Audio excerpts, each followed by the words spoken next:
First thing we're going to do is we're going to make our croquettes. I like to bake the potatoes so that with the skin on so they can stay drier. Oh, okay. We'll bake them at 325 for about, it takes about 40 minutes. Okay. You want them nice and soft. Then we got our carrots. Cut them on biased, Okay.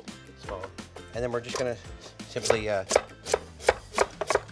slice them on just down. throw them right into the water, which I already started. Okay. So what we're going to do now is we're going to make a puree with both of them. One thing we want to do though with the carrots is we want to make sure they're really, really dry. Well, they have to be tender, first of all. Okay. So how long did you boil those for? They take a little while. I would say about half an hour.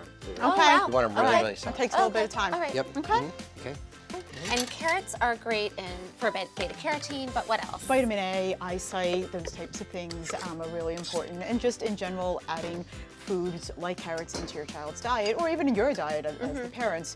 We need a diet rich in vitamins, and we need a diet rich in vegetables. And we're trying to help people understand how we can sneak those things in there in a fun and inventive way.